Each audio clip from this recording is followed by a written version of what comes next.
Yeah, count me in for whatever that means. Tossed on a jersey, threw out my kids, just let my phone die and left who knows where.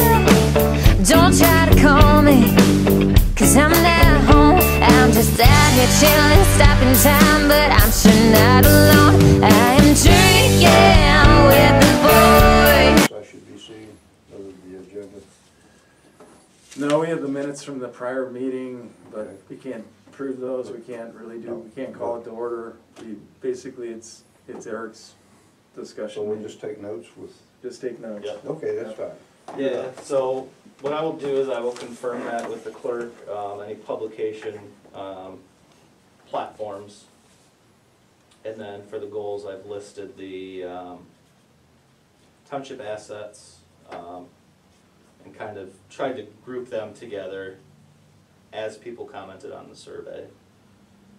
For some of your goals, there is questions, and we can bring this up more at the next meeting. Ideally, since you're doing your zoning ordinance right now, most of those zoning goals should be accomplished. So I've recommended kind of removing those. I'd also recommend adding some RRC goals, because Okay. that was one thing that wasn't in the previous plan.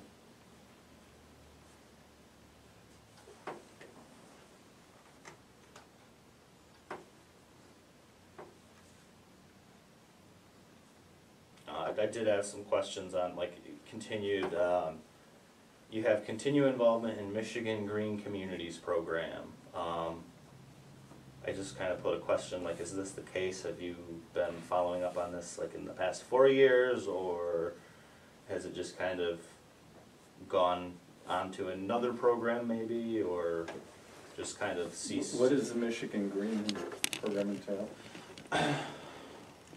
I think it's along the lines of just green infrastructure and So education bikes on and that. trails and that kind of stuff? More along the lines of like, if you guys had brought up, prior to the meeting about rezoning of an industrial zone, and if there's any buffering, Okay. it kind of does that. What are good types of buffering?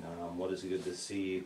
I think it takes into account both rural and urban landscapes. Yep. And air and soil, and use of pesticides, and all sorts of things like that. Yep.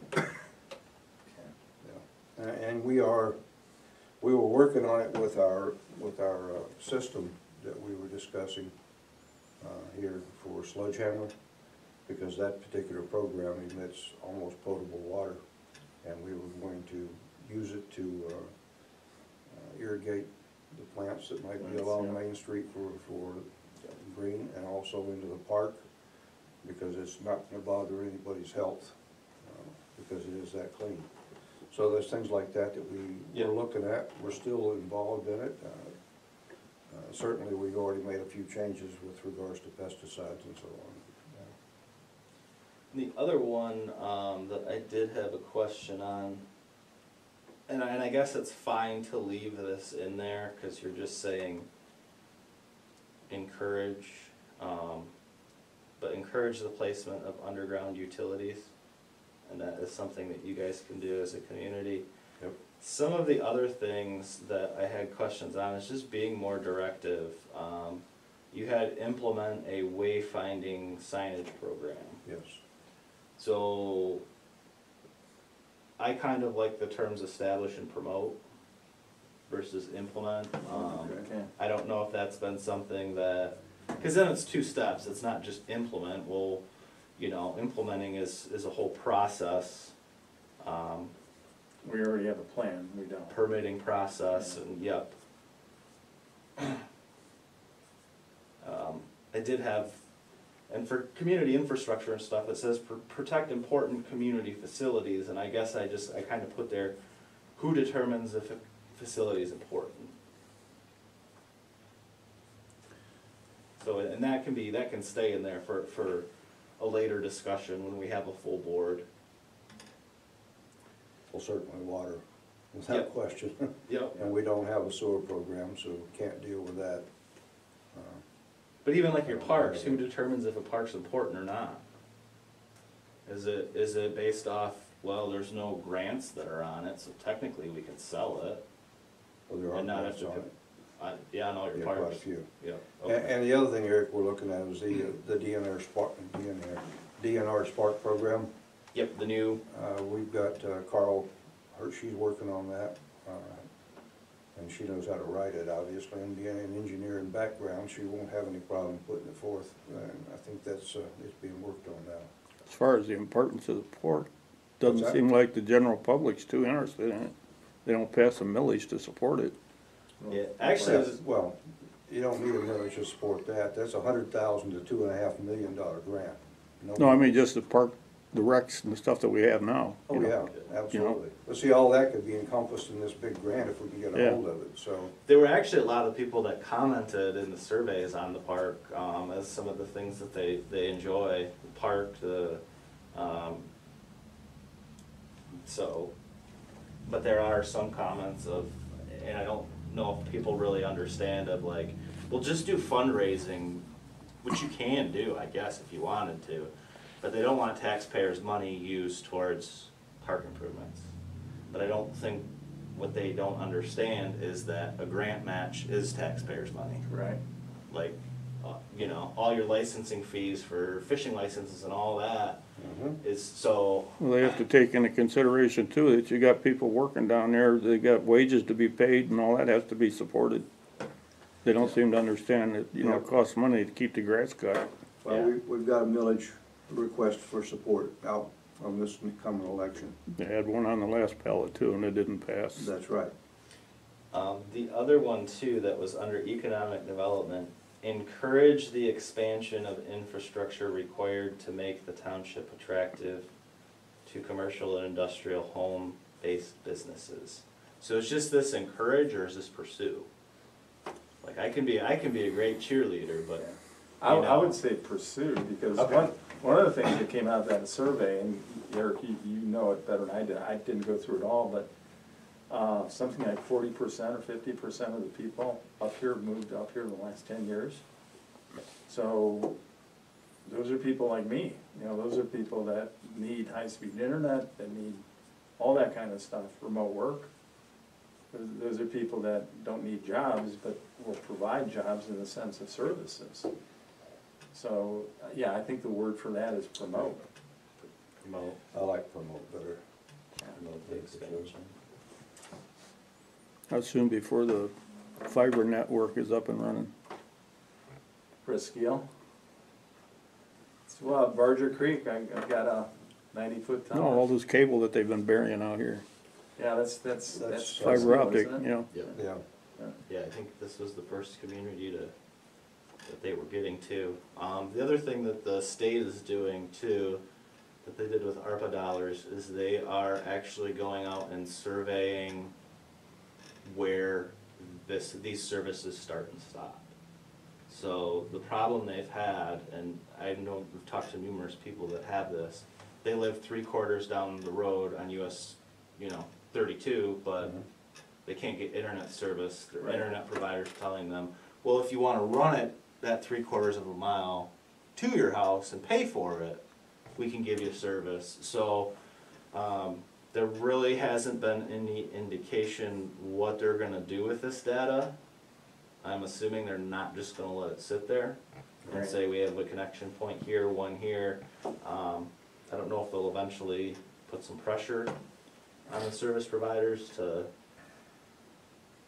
make sure that those connections are done and services are provided. Well, I think from what I've heard, and I've talked to Carl from Barger Creek, and I have a 90-foot tower up for internet that basically, unless they take out all the satellites, someone's gonna have internet. But that cost me $4,000 to put that up.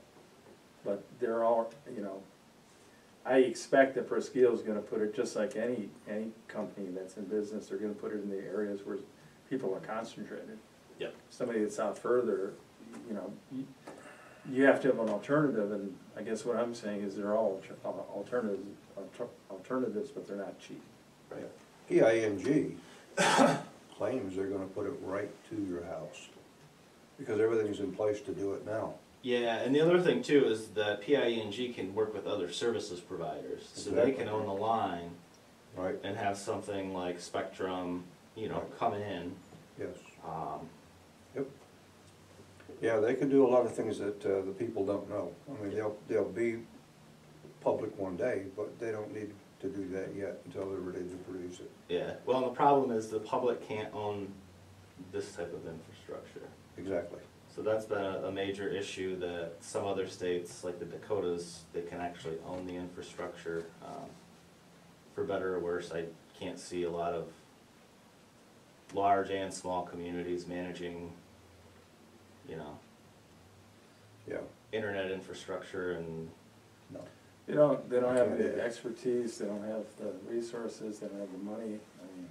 well, sadly, some of them have issues managing water and sewer, so to Yeah. add, So it's a stretch, is what you're yes. telling me. Yeah. So you see there's a chance. yeah, there is a chance in the future, and they had a really good program there with what they were able to offer, because you could literally switch providers at like any point, Yeah. because it's all on one platform and it's not a,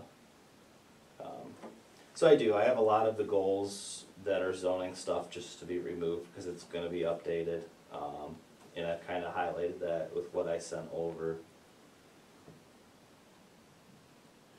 Yeah, if you wanna regress a little bit too, when you brought up underground utilities, PING and Briley Township have an agreement in writing. There will be no more overhead lines through the downtown area, they'd be all subground.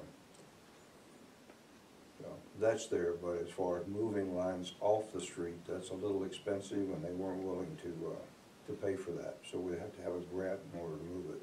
Well, I mean, is there any programs that they would be willing to sponsor?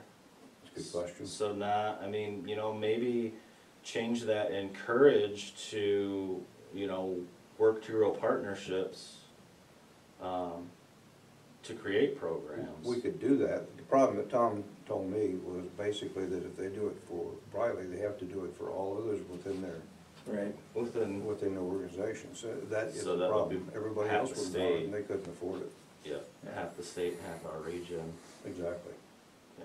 Well, the Achilles heel of power lines is having them above ground, but the problem is, and I read this in Bill Gates' book about climate change, is that if you have all these electric cars and you put the power lines, like downstate, you put them underground, the problem is underground they don't dissipate heat fast enough, so if you have these cars charging up at night, they literally will melt the power lines underground.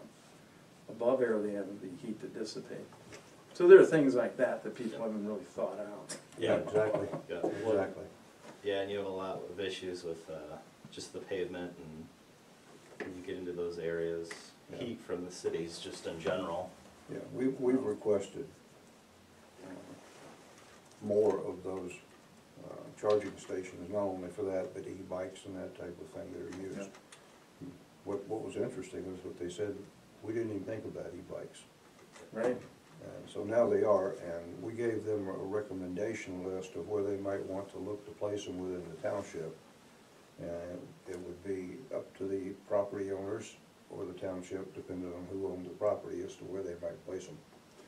And that's between them and the property owner, it has nothing to do with the township.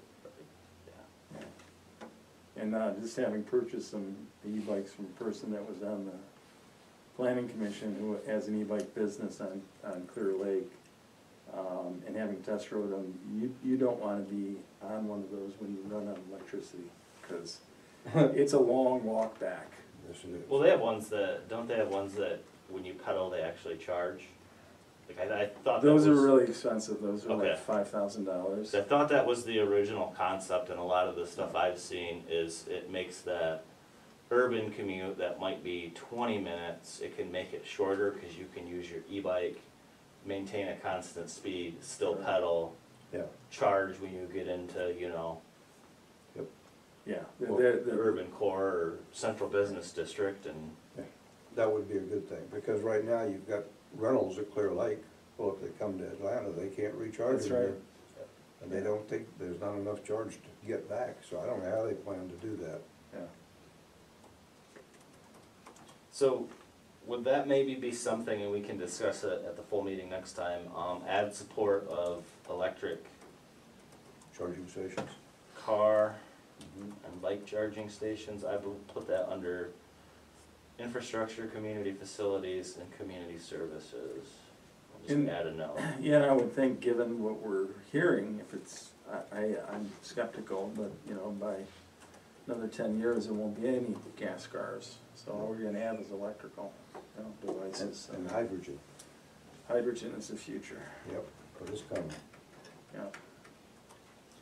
Hydrogen fuel cells. But- I'm surprised, to be honest with you guys, they haven't used solar because they tested solar for so long, coast to coast, all kinds of issues, and they found that to be good.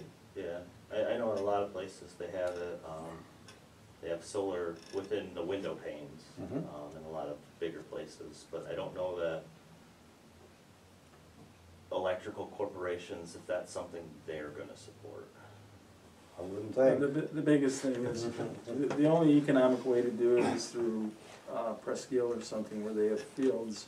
Doing it on your home doesn't cost, the payback's like 30 years, and the biggest issue is you don't have storage. Without storage, electrical doesn't work. Right, It isn't reliable, same as, yeah, not yet. same with windmills. But So, yeah. we're at least a decade away from that, so. Okay. What else might we address, sir? Let's see, I kind of going through all the rezoning stuff. I do have for economic development, obtaining and maintaining RRC certification best practices. I hope so. That's what we're working for, isn't it? Yeah. And then the other one for 8 in housing, it says establish and promote, well, I think it was just, I think I added establish and promote programs that assist homeowners with preserving and maintaining older homes as owner-occupied, single-family dwelling units, and I just kind of, do you guys have any programs? So, We one that I can, somewhat discussed them, but I'd like to hear your thoughts. one that I can think of that is relatively obtainable, you would have to talk to your assessor on it for a little bit more information.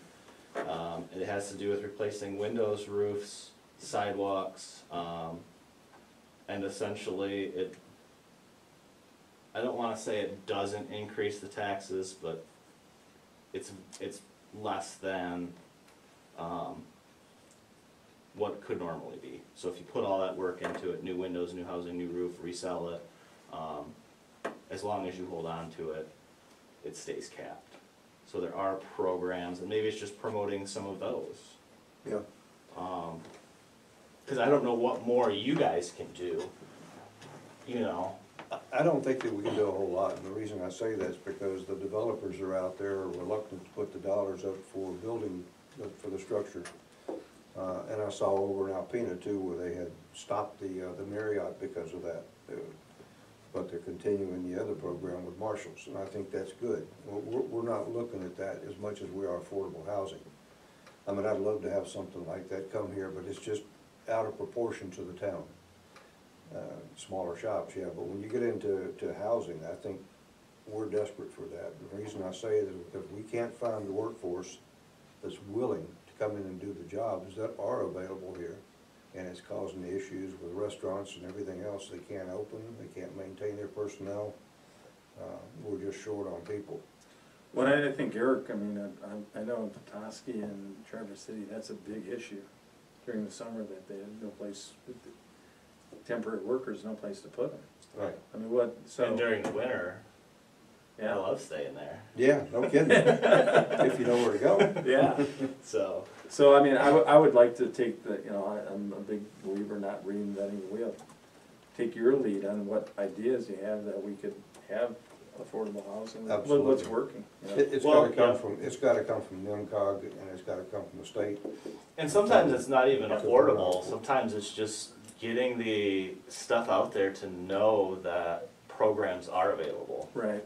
And I think this one, I know the city of Alpena, you know, was a big pusher on this, and a lot of other communities didn't even know about it. So it might be something to talk to. Do you know who your assessor is? Berg, Alan Berg? yep. Okay. So how would that work? Cause the only thing I'm familiar with that's even kinda like that is Section 8 housing. So what it would do is for home maintenance, like windows, sidewalks, roofing, it wouldn't increase the taxable value. Okay, so we're It not would be more of assisting a, it would them. be more of a tax thing. Okay, But it would be an incentive for those people that are like, Maintenance and well, upkeep isn't supposed to increase the assessment. well, if you have, Well, this would be development as opposed to, we're not talking. Well, he's talking about window replacement and new roofs. yeah, But he's talking about development. And that's a But- different aspect than just maintaining. but here's the thing is it can increase your assessment, because if you have a house that the roof is terrible on, you go in, you put a new roof on it, 5 years later, remodel it, what they're looking for and what they're taxing you on is what is that value. right. So that's kind of where I would say that it would, that maintenance could. Yeah, if you do a complete remodel in the inside, but you're Yeah. talking about putting a roof on, that's not supposed to increase it.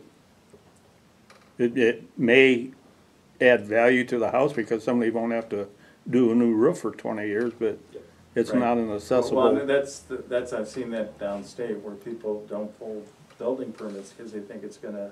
Increase their taxes. Exactly, and that's Yeah. not, as you said, that's really not the case, No, but and being on the board of review, I've got a little bit of insight into it, there you so. go, there Yeah. you go. Are there any incentives right now out there for? Yes, so there is, it was made through ARPA funding, it is the missing middle. What the missing middle is it is for people that make up to 3 times the federal poverty rate. And what developers can do is they can come in, they can build these homes, but they would be required to either sell them, and for the numbers I looked at, it was they would either sell them for $40,000 or rent them out for 10 years for that same price. Okay, What, a rent-to-own type thing, or just rent? Just rent. Okay. They could, and then after that, they could do, they could raise the rent to $700 a month and hold on to it as an investment. So that's going on, and there's a Mishta Housing Summit in Alpena tomorrow. I think they're gonna discuss that a little bit. But for a lot of these, it's got promote neighborhood enhancement. I do have like establish and promote neighborhood enhancement programs, such as tree plantings, cleanup days, neighborhood gardens. I don't know if these things are still kind of relevant. It would kind of go along the whole thing with the green infrastructure, so. if anything, I have 3 lots and I cut down 8 trees to use in the new house, we got too many trees, much less planting trees. But that's my perspective. Oh, we need a few in town. There you go. You gotta slow the traffic down and give people a reason to sit down and just relax and stay in town and spend more money. Just don't let a car hit that tree because the township will get sued. Been there. There are ways to keep that from happening. Yeah, There's bollards, there's all kinds of things you can stick up for that. yeah. Yeah, the other thing I have too, that I've added, and we'll kind of have to do it in conjunction as well when we review the final plan, is just to make sure that any goals we put in the downtown plan are also in the master plan. So, Okay. Yeah. and then I'll look into the Thunder Bay River, waterfront revitalization plan to see if there's anything there that needs to be added.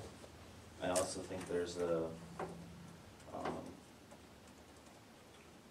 Thunder Bay River watershed plan.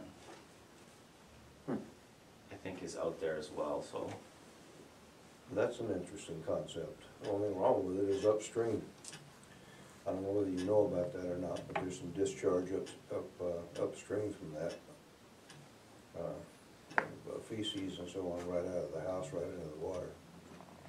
supposedly grandfathered in, but I don't think you can grandfather something like that in anymore. Not health. I think No, that would be a, even an Eagle thing too as well. Eagle Scout Project. Do you think we can stop it, curtail it? Do you think Eagle will do some? Oh, yeah. Oh, Okay. yeah. I mean, if that's the issue you're running into, yeah. Well, that's why we're having such an invasive species, issue over here. We've got all the cattails, we've got all those, what do you call that, milfoil, whatever Yeah, it is. milfoil, which is an That is invasive horrible. species. The lilies are in there, you don't even have any water anymore, very little open water. It's restricting, and that comes from that, because that's what they grow in. Well, there are things like sonar which mitigates that, and I was on Lake Board Association downstate, and so I know more about that than I want to. But there are ways to treat that, but yeah, you're right, the best thing is not have So is effluent it, and fertilizer and that stuff in the water to begin with. that's what I was gonna ask, is that something you guys think you might wanna pursue, is like an educational program about how it Yeah, affects And the that's, watershed? that's exactly what we had as brochures, how to protect your watershed, you know. That's why, I'll add that one for discussion for next time too. yeah. I think so. Fertilizer and lakes don't go well together. No, we're very cautious as to what we use over here in the park, specifically for that reason. That, and we've had people that were concerned about things of that nature that could get ingested into a kid's body, you know. We don't need that, kids or adults, either one. So we're back to the green community. That was the intention, still is the intention, and it's very hard to do because of the cost involvement, as you well know. It gets really expensive. Well, I think, yeah, enforcement, but if we're gonna talk about green issues, to me, that hits home, that definitely is protecting our, what do we have here? Water. Yeah, what are we about? We're about the outdoors. Nature, right, Nature, right. you bet. So do everything we can to protect it, I think that makes a lot of Absolutely. sense. I agree.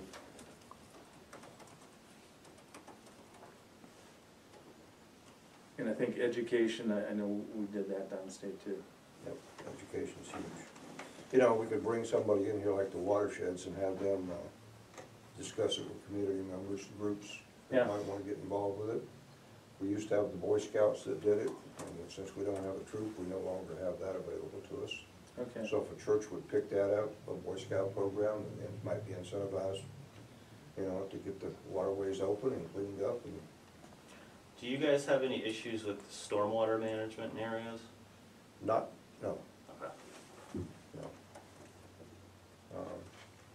The MDOT comes out and works on the storm drains all the time, at least twice a year, and I've seen 3 one year. So they're always involved in it. I don't think they found anything of great gravity out there, nothing. I was just asking, because I know there are different types of consultants throughout northern Michigan that do more of a nature-based design storm sewer systems. So they'll have you like vote on, hey, we got this one, this one, this one, this one, what's your favorite? This one's got, you know, lilac bushes, this one's got this, and I thought, you know, it might be something to explore, and they could help you incorporate educational aspects as well. Anything Not that you having a can put meeting. in there like that, Eric, is Not having a beneficial to meeting. the community. If just one person or one group gets a hold Just of a it, says, discussion on "This what is you're my doing thing with in life, I NEMCOG." wanna do this," we've won. So I think anything that we put in there, we can always discuss it. Yeah, where I'm used to stormwater issues is we're dealing with a planned unit development or some subdivision, and I know downstate, Oakland Township was only one of 2 that had a 100-year retention fund. Everybody else was 10, and then of course the 10s are exceeding it every other year it seems, and the 100s have been exceeded multiple times, so much for terms like 100-year, you know, it's happening more and more frequently. But it really comes with solid surfaces in the runoff and how to control that. Yeah. We really don't have any subdivisions going in or anything like that. Yeah. No, but we do have the downtown, and we do have systems here in town. Correct. And unfortunately, they discharge into the creek or the river. Right. I mean, that's just the way the land rolls, and it goes Yeah, that and way. you wanna cool that to not kill the fish. and all that. Absolutely, and we don't have that per se, I mean, we just don't. Last time I saw something happen to that drain system, it was coming out down between what was then Betty and Bucky's, now it's the gun shop, Yeah, and the building next door. And it was like a big discharge that was supposed to go down the hill, and that pipe broke, and it was an absolute wreck down there for a while. But it was designed to go to the water. And then you've got the assessor's plot to the east of that, where you got Charlie Lee's property, just to the east of that, which is basically a swamp. And it's the assessor's plot. Nothing will ever be built there, so the discharge may in fact have gone into that, but it'll eventually work its way out of the river. So if Eagle again might be the answer to that, do you think? Yeah, I would definitely contact them with some of those questions, for enforcement. I know right now what they're looking at, there's a $6 to $7 million project they're looking at for Atlanta, Eagle is. And to be used through the state funds that are available for all this. It's being written up on our behalf. That might alleviate a lot of this, should we get a lot of that money, and I think it could happen. You know, there's a lot of townships out there that are more needy than we are with the same thing. Don't need Denton Harbor and Flint happening all over again. So, I don't know what, he says it could work. He's pushing for it, and he's a high-level legal. so let me ask, cause I'm kinda lost here, who is Eagle? The old DEQ, Yeah. Yeah, the old DEQ. renamed. Oh, they're now Eagle? Environmental. Yeah. Yeah. Yeah, EQ, They're okay. pretty Environment, big. Great Lakes Energy. Right, Okay, So, Yeah, EGLE. that's right, EGLE. Got it right there.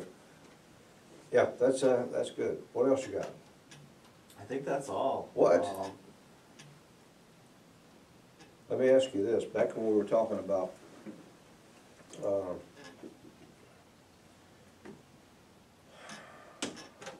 fixing up the downtown and so on and so forth, when we're looking at the affordable housing issue, there's the mixed-use projects that are out there whereby that you have a retailer down below Yep. and residential at the top. That, I believe, is something that might be useful here in Atlanta as well. There's some properties here that a proper developer, should they see it and understand it, where it would be and how it would work, and find a couple prospective people to be in those buildings, we could do quite well with 2 or 3 of those. Yeah. Is that something you'd wanna hit the ground running with? I'd love to. Are you kidding me? Denise is the one to talk to then, cause Is she? she's doing your zoning ordinance. oh, okay. So, to put it in here, I mean, that would be saying that you don't really want it in the zoning ordinance, but maybe in 5 years you might want it, or less. Or less. Or Yeah. less. So that would be something to talk to her about, Okay. when you have a full group and, you know, if everybody's in agreement, then, I like mixed use, I really do. I think yeah. there are a lot of things here, like the school, the old school over here would be ideal for that. We can put those kind of things in there. You could have a restaurant in there, you could keep your basketball and volleyball stuff downstairs. All your seating on the end of the theater, the amphitheater in there.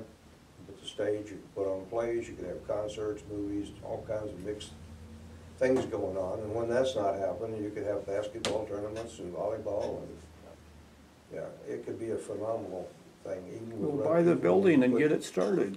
What's that? Buy the building and get it started. I don't have the money you do, Craig. If you looked Who at you gonna get the to run all those inside, events? if you looked at the inside, you could put Get a grant. viewing boxes up there, kind of a thing like you do in a stadium. That would be a little overkill, but if you could do that, you'd bring additional revenues. And Yeah, but there again, you're running into the same issue that all of downtown has, and that's parking space. well, there are two You're not great gonna have big much of a areas. concert with the available parking that you have now. Yeah, you'd have to limit it in scope. There's no question, because you Yeah. couldn't accommodate the parking. Unless you can turn that back field into a parking lot. But I Well, think you there's can, but the other septic back thing- in The other there. thing we did, Craig, during Elk Fest one year was we had buses. The buses we'd send the buses out to the fairgrounds, we had parking out there, they would park, come into town, enjoy, and go back with the bus. get their car and go. So there was not a quick parking problem here. That same year, we did the same thing with the school property. We had buses that went back and forth. And so we had lots and lots of people in town, probably the most we've ever had at an Elk Fest. Okay. And it was done just by outward thinking of where do they have parking and how do we get that to bring those people in town. And it was school buses. Did they do that this year at the Elk Fest? No, it hadn't been that big since then. Oh, And that's, okay. and that's what I think, if we look at people like, I'm getting into your town, if we had people like Clinton, and he was running a project like that, he could bring those types of people back.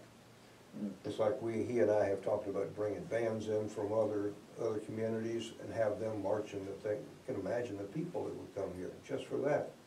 I mean, we're missing the boat by being non-inclusive. We're being more integrated one into ourselves than we are outside. There's no distribution of information outside.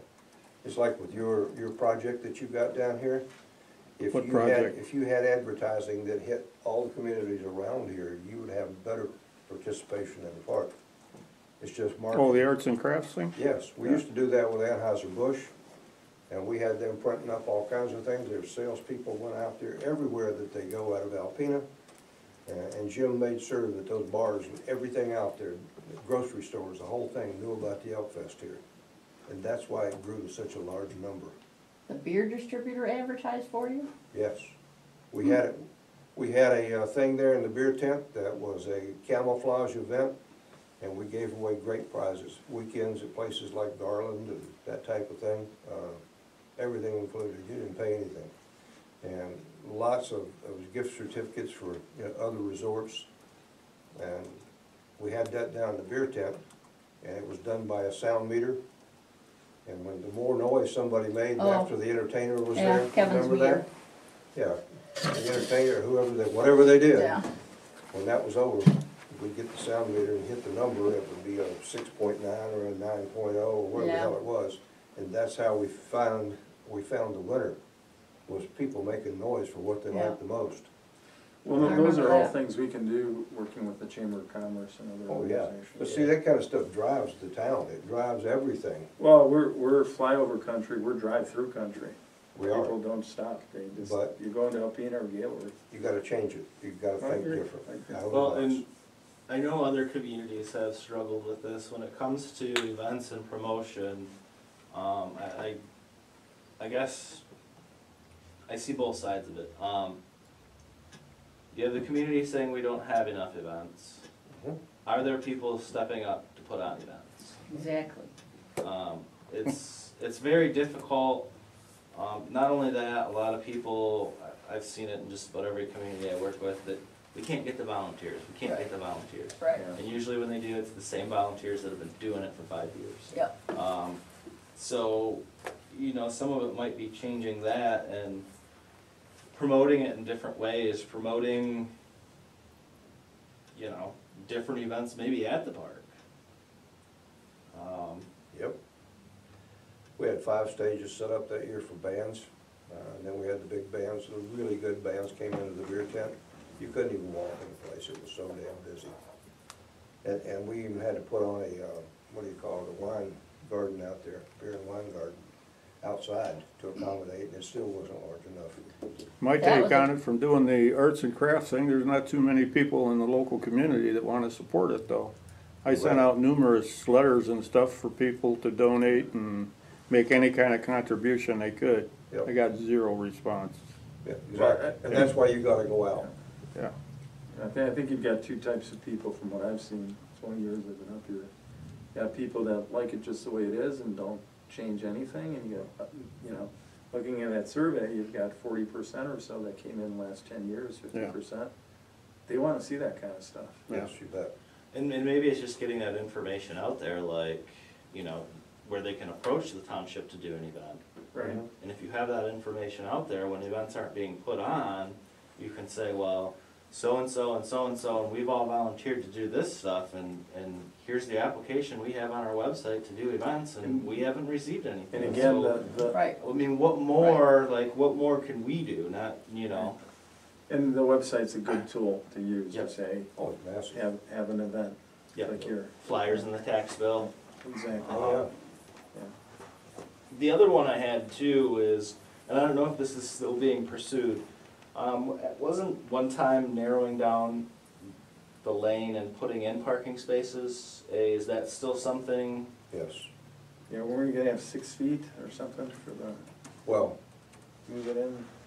what do you mean? Oh, yeah. So we're gonna have more What we parking. can do, and what we're looking at doing, is eliminating the center lane between the flashing light and Parland.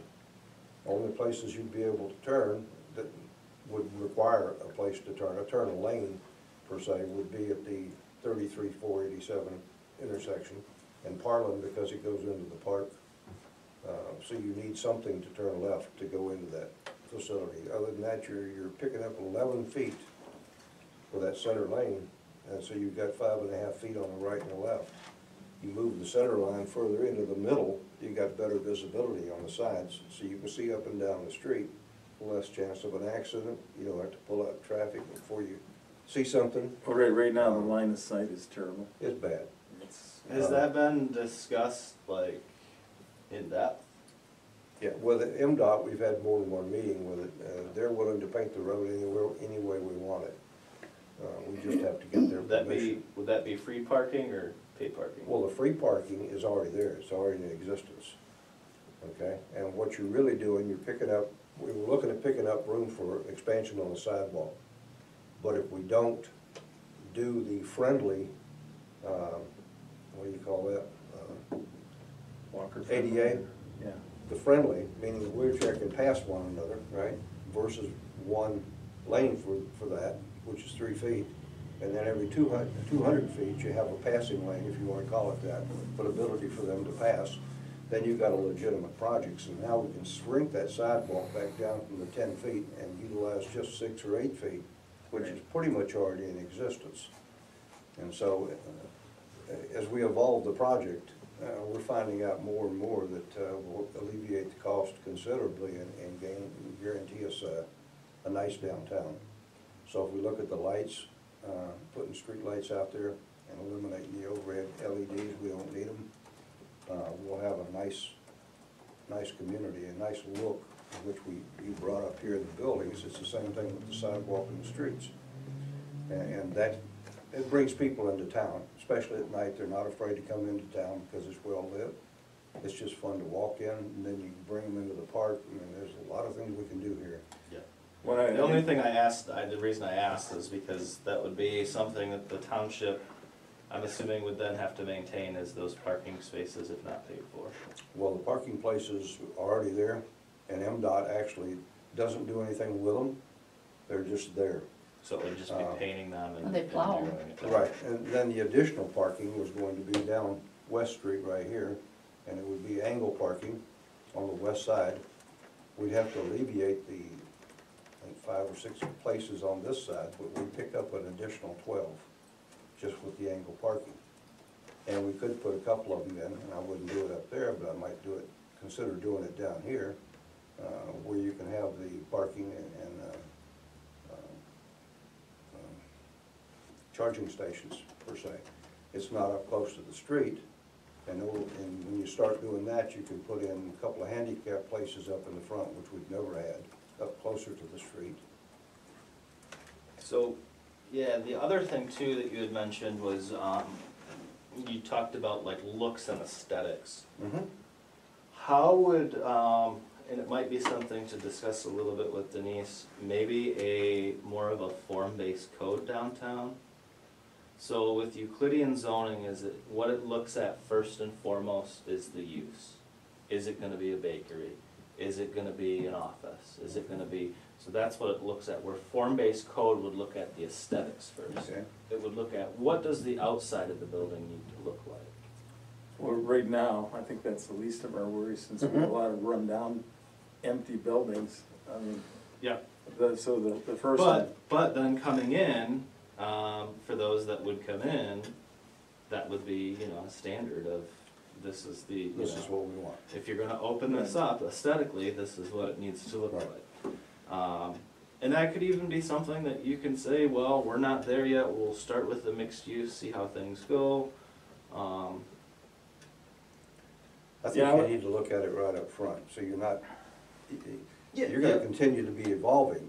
If you did this, if you took a building, for example, and you made it out of steel and you made it out of cement, okay?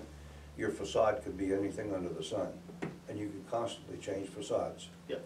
And so, depending on what you wanted there and what the new proprietor wanted, you could change things quickly. Well, and I always notice this, and I think it's something within these places. If you ever go to ski resorts, they have that alpine architecture, as I like to Right. call it.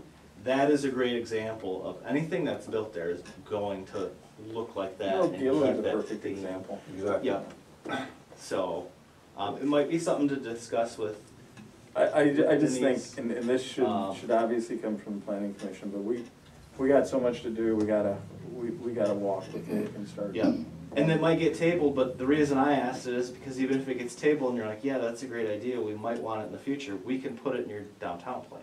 Right. Yeah, So we're, yeah, so you're not, Yeah. yeah, you're saying I'm not trying to, or put it in the master plan as well, you know? yeah. Well, that's, As long as it's in the downtown, though, is it not in the master? Well, you want it to be in both, you want your Yeah, documents if to you're talk gonna do to each it, other, put them in yeah. both. Right. You'd want it in both, the master is broad yep. landscape, Very, the individual one is specific stuff, we're gonna do ordinances, that kind of stuff. right.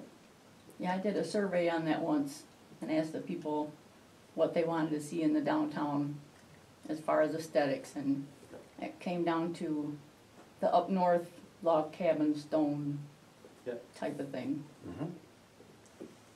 Yeah, I don't think we wanna be fake, German, No, no, like they are in Gaylord or Frankenmuth, I mean. and we don't wanna be a lumber town, that's Lewiston. We have to have our own little Yeah. thing. Our identity, but Well, that's the thing something. is it doesn't have to be elaborate, it can change over time, giving those options, it can be, you know, like she said, it could be brick and log cabin style, and that can evolve and add other things over time. Absolutely. So, Well, let's focus, because this is an unofficial meeting. Let's focus what we're gonna have on the real meeting, when we meet, and, you know, it's a good discussion, but what else do you have to go through, Eric, that we can handle tonight? And it's really just gonna be eliminating a lot of the zoning stuff, and then I've added notes to the document, and I'll resend it again, okay, so everybody has it. And if there's anything else that I can add or find, additionally, I'll add. And then usually, like, if I have it, in red, it's usually I have to ask you a question about it, and I usually highlight stuff, so it's, Yeah. On the zoning issue, I got a question on that. It was mentioned at one of the recent meetings that the language in the zoning should, list the uses of things that can't be put in there versus everything that can be put in there.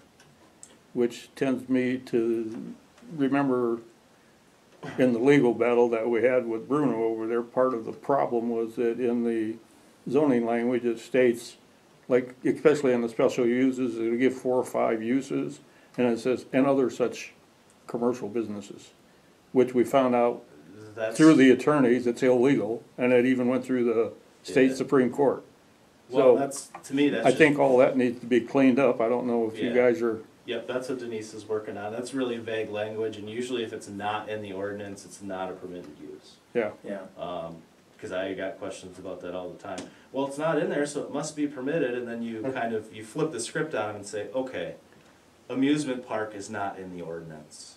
So that means I can put an amusement park next to your house, correct? Right, And then yeah. we're like, oh, I guess maybe not. so I think rather than trying to say that we just put stuff in there that's not allowed, is to be more specific on what is allowed. Yeah, you just wanna be more specific on what is allowed, Yeah. not, general commercial operations, that's probably gonna have to go to court, cause I don't think I can define it, I don't think anybody here can define it, it can Yeah. mean Anything just you about want to. anything, Sure. because, Lawyer's day. Yeah, well, it's kinda like you think about the marijuana ordinance and the zoning. we specify where it can be, and by default, where it isn't specified, it can't be. So, There you go. there you go. Yeah, and the other thing to keep in mind is when I did reformat this, I kind of did responsible parties and then timeframes as well. So I don't know if you wanna do, currently I just have ongoing for timeframes, short, long, and that's it. Have you defined short, long, and? Yes, so at the top, what did I define? I think I defined short as like 2 to 3 years, and then long as 3 to 5 or more. Okay. So short is 2 to 3 years? I have short as 0 to 3 years. 0 to 3 years. So you could accomplish it tomorrow or within 3 years, and then long-term is 3 to 5 years. And I can put or more. Your master plan is good for 5 years. Yeah. I mean, obviously, there's stuff in here, so it might be good to add or more. That just might not get done in 5 years. Okay. And then for responsible parties, I did all, and it includes boards and staff members. And then I have planning commission, township board, zoning administrator, and CBA. I don't know if there's any other, That's it. Yeah. I mean, I don't even know That's the group. if ZBA is, My understanding is ZBA should always be involved in any of this, because they're enforcement at the end of the day. Yeah. yeah. So they gotta make sure, hey, you know, you're doing this, but it's not enforceable or whatever. Right. So ZBA should work hand in hand with the planning commission and be involved. Yep.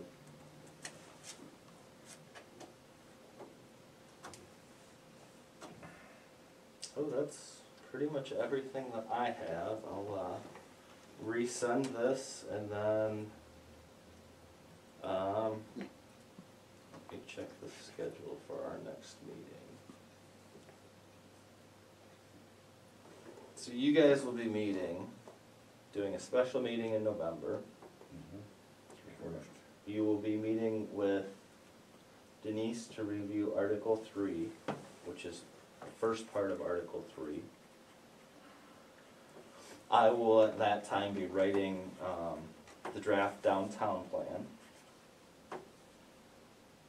The next month you will review, so December, you'll review Article 3, Part 2, and I'll look to create the future land use map and future land use chapter. When do you have our next meeting with Denise? Is that in December or? Your next meeting is in November Okay. with Denise, With and then Denise. December with Denise. And that's where I'm trying to kind of squeeze things in. Yeah, cause we've got a special meeting for an applicant 24th. 24th, and then, yeah, November 1st, then we have the zoning, so. So we were looking at doing the goals and objectives, but we didn't have a quorum for this month. For my schedule, the next one would be to review in January, review the downtown plan.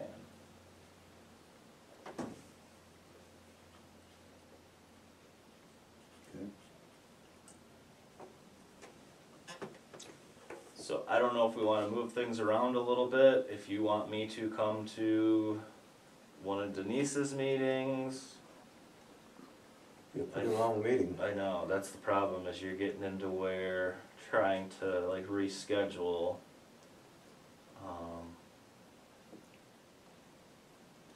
Yeah, let's leave that TBD, because So- we don't have the full. The dates I would have, cause I got the, MEDC kind of schedule that they had sent us, would be January, February. Okay, January, February. Which that's fine, I can continue to leave the survey open until then. But I don't know if you guys would maybe wanna discuss. I think we wanna discuss the survey results sooner than that, cause I think, Okay. yeah. Cause survey it was results very and interesting. goals. Yeah, so. I don't know, I know. So then we're gonna end up having to do it with either November or December with one of Denise's meetings. Yeah, maybe we can add that on. Which one of those two meetings, Article 3 or 3? So she's doing Part two. Article 3 in two parts. So Yeah. she'll do it in November and then again in December. And which is the shorter portion? I'm not sure. Okay. I would think I the think shorter, she's whichever gonna- the shorter portion is. Yeah, I add think it to she's it, gonna yeah. try and split it 50-50. Oh, is she? But I can contact her. Yeah, find out if we can fit that into. Yeah, why don't you guys work that part of the program and just advise us as to what would work best? Okay. And give us a proximity of time, duration of the meeting. Yeah, Yeah, that would help a lot. Make a note on that. Pretty much done here? I guess so. we got it. Good, we'll keep it up.